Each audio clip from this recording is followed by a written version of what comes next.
أعوذ بالله من الشيطان اللعين الرجيم. بسم الله الرحمن الرحيم. الحمد لله رب العالمين والصلاة والسلام على النبي الكريم وعلى آله الطيبين الطاهرين المعصومين المنتجبين ولعنة الله على أعدائهم من الآن إلى قيام يوم الدين. آمين يا رب العالمين. أما بعد، بسم الله الرحمن الرحيم. الشعبان شهري، صدق الله العلي العظيم وصدق رسوله النبي الكريم. سامعین گرامی قدر، ناظرین محترم، سلام علیکم ورحمۃ اللہ وبرکاتہ. ماہ شعبان المعظم رزق کا مہینہ، صحت کا مہینہ، سکون کا مہینہ، پیغمبر اسلام کا مہینہ، خدا کے تقرب کا مہینہ، اپنی آرزو و تمناؤں کے پورا ہونے کا مہینہ. بہت فضائل ہیں، اس کے بے پناہ نام ہیں اور اثرات رکھتے ہیں. ان مہینوں میں سب سے زیادہ استغفار، توبہ، استغفار. کل میں نے گزارش کیا کہ استغفار گناہ گاروں کا شیوا نہیں ہے. جو چھوٹے ہوں، بڑا بننے کی کوشش کرتے ہیں، وہ ہے تکبر، استکبار. اور جو ہوں بڑا، خدا کے سامنے چھوٹا بن کر پیش ہونے لیے، اس کے لیے استغفار ہے. استغفار بندوں کا، انبیاء کا، ائمہ معصومین کا شیوا ہے. یہ ایک طریقے کے پروردگار کا شکرانہ ہے.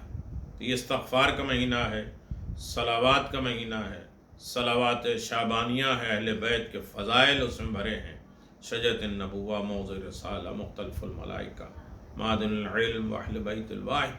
اور اس کے بعد مناجات شعبانیہ، اور خاص طریقے سے صلوات کا مہینہ ہے. بار بار انسان استغفار کرے، صلوات پڑھے، اور یقیناً یہ وہ مہینہ ہے. اور ویسے بھی اس میں بالکل بیکار نہیں بیٹھنا چاہیے. جبکہ حضور صلی اللہ علیہ وآلہ وسلم نے فرمایا ہے، حضور نے فرمایا ہے کہ یقیناً آپ دیکھیں کہ بے روزگاری جب بھی رسول صلی اللہ علیہ وآلہ وسلم، رسول خدا صلی اللہ علیہ وآلہ وسلم کسی شخص کو دیکھتے تھے تو فرماتے تھے کہ تمہارا کیا شغل ہے، تمہارا کیا کام ہے، تم کیا کام کرتے ہو، اور تمہاری مصروفیت کیا ہے. اگر وہ کہتا ہے کہ میرا کوئی مشغلہ نہیں ہے، کوئی کام نہیں ہے، میں فری ہوں، تو رسول خدا صلی اللہ علیہ وسلم فرماتے تھے کہ تم میری نظروں سے گر گئے ہو. لوگ سوال کرتے تھے، یا رسول اللہ کیا وجہ ہے کہ آپ اسے حقیر مانتے ہیں اور اسے اپنی نگاہوں سے گرا دے رہے ہیں؟ تو رسول صلی اللہ علیہ وآلہ وسلم فرماتے تھے کہ جس شخص کا کوئی کام نہ ہو، کوئی شغل نہ ہو، کوئی مشغلہ نہ ہو، کوئی مصروفیت نہ ہو، کوئی کاروبار نہ ہو، کوئی روزی کے لیے کوشش نہ ہو، وہ اپنے دین کو برباد کر دیتا ہے. وہ دین میں رہتا ہی نہیں. بہار الانوار جلد نمبر 103 103 نمبر میں ہے. یعنی حدیث نمبر 38 ہے کہ انسان بے روزگار ہونا یہ ایک الگ بات ہے، بیکار ہونا یہ غلط کام ہے. مصروف ہے، روزگار رہے، کوشش کرتا رہے.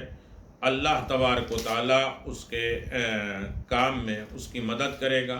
بیکار لوگوں کو اللہ پسند نہیں کرتا. تو عزیزان محترم، یقیناً بہت عظیم ترین جو ہے وہ بات ہے کہ انسان کو کسی نہ کسی طریقے سے کسی اچھائی کام میں مشغول ہونا چاہیے. اس میں برکت دینا، اس میں رزق دینا، یہ یقیناً پروردگار کا کام ہے. معصوم علیہ السلام نے فرمایا ہے کہ اذا قرأ المؤمن آیت الکرسی وجعل ثواب قرأته لأهل القبور وجعل الله تعالی له من كل حرف ملکا یصب له الى یوم القیامہ. معصوم فرماتے ہیں جب ایک مومن آیت الکرسی کی تلاوت کر کے اس کا ثواب تمام مرحومین کو ایصال کرتا ہے تو خداوند عالم اس آیت الکرسی پڑھنے والے کے لیے ہر ایک حرف کے بدلے میں ایک ایک فرشتہ قرار دیتا ہے، پیدا کرتا ہے، جو اس پڑھنے والے کے لیے قیامت تک تسبیح کرتا رہتا ہے۔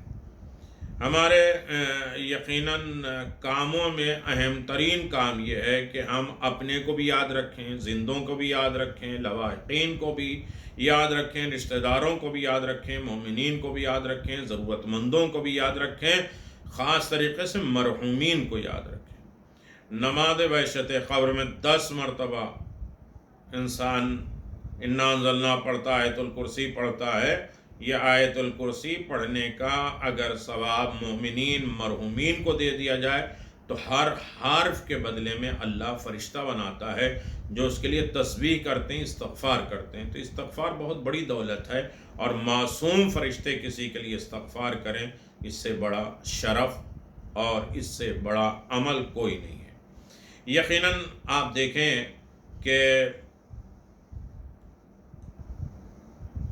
10 شعبان المعظم، یقیناً امام زمان عجل اللہ تعالیٰ فرجہ الشریف کی ولادت بہت قریب ہے، لیکن آپ کے ظہور جب قریب ہوگا تو زمانے کے حالات کیا ہوں؟ فرمایا کہ قرآن اپنی مرضی کے مطابق توجیہ کی جائے گی، قرآن کی اپنی مرضی کے اعتبار سے اس کی تفسیر بیان کی جائے گی، اور آئین کو اپنی مرضی یعنی قانون الہی کو اپنی مرضی اور اپنی رائے سے خود تفسیر اور تحلیل کی جائے گی۔ حضور صلی اللہ علیہ وسلم فرماتے ہیں کہ جب امام ہمارا آخری نمائندہ آنے والا ہوگا، وہ زمانہ ایسا ہوگا کہ قرآن بھی تفسیر بالرائے ہوگی، تحلیل ہوگی، اپنی مرضی سے قرآن کو آیات کے اعتبار سے پڑھیں گے۔ اس سورے کا یہ فائدہ یہ پڑھے جاؤ، باقی قرآن کیا ہے، یہ آیتوں کا یہ فائدہ یہ پڑھے جاؤ، یہ اس سے جو ہے تفسیر بالرائے، اس کا مقصد یہ نکلتا ہے، اس کا مدعا نکلتا ہے۔ ہم سوچتے ہیں کسی مرض کے لیے یہ قرآن بنایا گیا ہے۔ قرآن ہدایت کے لیے، رہنمائی کے لیے، برکت اور مرض کی شفا یابی تو اس کا ہے ہی، قرآن اتارے ہی ہے۔ تو عزیزان محترم، یقیناً بہت عظیم ترین دن چل رہے ہیں۔ 10 شعبان، شب 10 شعبان، 4 رکعت نماز ہے، 4 رکعت نماز، ہر رکعت میں الحمدو کے بعد 1 مرتبہ آیت الکرسی ہے۔ آیت الکرسی ضرور پڑھا کریں، ہر نماز کے بعد پڑھیں گے۔ جس طرح نماز کے بعد سورہ قل هو اللہ پڑھا جاتا ہے، اسی طرح آیت الکرسی کے بے انتہا فائدے ہیں، ثواب ہیں، ذریعہ ہے نماز کی قبولیت کا ذریعہ۔ تسبیح فاطمہ زہرا، آیت الکرسی، سورہ قل هو اللہ، یہ سب جو ہے وہ قبولیت کا ذریعہ ہے۔ اور سورہ انا اعطینا 3 مرتبہ، 4 رکعت نماز 2 کر کے پڑھیں گے، ہر رکعت میں 1 مرتبہ آیت الکرسی اور 3 مرتبہ سورہ انا اعطینا۔ ہم نے تمہیں کوثر عطا کیا، لہذا اس کا شکرانے کے طور پہ تم نماز پڑھو، قربانی دو۔ اے میرے پیغمبر، تمہارا دشمن ابتر ہے، یعنی اللہ یہ جو ہے پیغمبر کو ایک طرف دعا دے رہا ہے، عطا کر رہا ہے، دوسری طرف دشمنوں کی بے بسی کا بھی بیان کر دیا ہے کہ وہ کیسے بے بس ہو جائیں گے۔ تو سورہ انا اعطینا جناب سیدہ سلام اللہ علیہ کے 2 رکعت کر کے الحمدو کے بعد آیت الکرسی اور 3 مرتبہ انا اعطینا دونوں رکعت میں، پھر 2 رکعت بھی اسی طرح سے پڑھیں گے۔ پیغمبر اسلام صلی اللہ علیہ وسلم نے فرمایا کہ جو شخص یہ نماز بجا لائے گا، خداوند عالم اپنے فرشتوں سے کہے گا اس بندے کے لیے 1,00,000 نیکیاں لکھ دو، اور اس کا درجہ 1,00,000 درجہ بلند کر دو، اور اس کے لیے، اس کے ماں باپ کے لیے مغفرت کر دو، اور وہ دروازہ کبھی بند نہ ہو، اس کے لیے جنت کا، مغفرت کا کبھی دروازہ بند نہ ہو، ان کے لیے، والدین کے لیے معافی اور استغفار کا مہینہ۔ 10 شعبان کا روزہ رکھنے والا جو 10 شعبان کو روزہ مکمل کرے گا، خداوند عالم کے نزدیک اتنا اجر و ثواب ہے رکھتا ہے کہ اس کی قبر 70 ذرا 70 ہاتھ چوڑی، اس لیے کہ بہت سے لوگ ایسے ہوں گے جن کی قبر تنگ ہو جائے گی، صلہ رحم نہیں کریں گے، رشتہ داروں کے ساتھ نہیں کریں گے، ماں باپ کے ساتھ سلوک نہیں کریں گے، بہت سے ایسے گناہ ہے، اول وقت نماز نہیں پڑھیں گے، یہ قبر پیس دے گی، دبا دے گی۔ لیکن 10 شعبان کا روزہ جو مکمل کر لے، اس کا اجر و ثواب پروردگار اتنا لکھ دیتا ہے، اور اس کی قبر 70 ہاتھ چوڑی ہو جائے گی، قبر ہی جنت بن جائے گی۔ لہذا ہر عالم میں انسان بارگاہ رب العزت میں اپنے قبر کا بھی خیال کرے، اپنے حساب و کتاب کا بھی خیال کرے، اور بارگاہ رب العزت میں حاضر ہونے کا مقام بھی سمجھ میں آ جائے۔ تو میرے عزیزو، انسانیت سے محبت صحیح زندگی ہے، اپنے آپ سے نہیں۔ ہم حسین ابن علی سے محبت کرتے ہیں تو جتنے حسین کے چاہنے والے ان سے محبت کریں، امام زمان کے ہم چاہنے والے ہیں تو امام زمان سے جتنے لوگ محبت کرتے ہیں ان سے بھی ہمارا اچھا لگاؤ اور رشتہ ہونا چاہیے۔ ہمارا ذاتی نہ مسئلہ ہے، نہ ذاتی دشمنی ہے، نہ ذاتی دوستی ہے۔ محبت اہل بیت معیار ہے دوستی کا، اور بغض اہل بیت معیار ہے دشمنی کا۔ ہمیں محبت اہل بیت پر قائم و دائم فرما، اور بغض اہل بیت جو رکھتے ہیں ان سے نفرت اور بیزاری کرنے کی توفیق عنایت فرما۔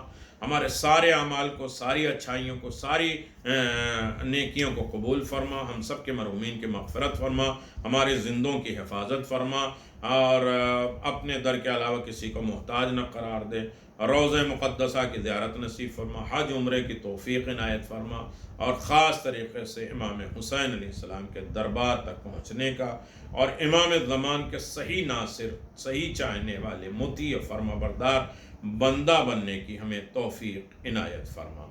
اور بار بار انسان پڑھتا رہے ایسے زمانے میں یا کاشف الکرب من وجه الحسین، اکشف کربی و کرب المؤمنین بحق اخیک الحسین، اور اس کے بعد خاص طریقے سے انسان ایسے وقت میں امن یجیب المضطر اذا دعاہ ویکشف السوء، شفا کے لیے، برکت کے لیے، رحمت کے لیے، حفظ و امان کے لیے، عزت کے لیے، گھر میں خیر خوبی کے لیے یہ آیت بہت مجرب ہے۔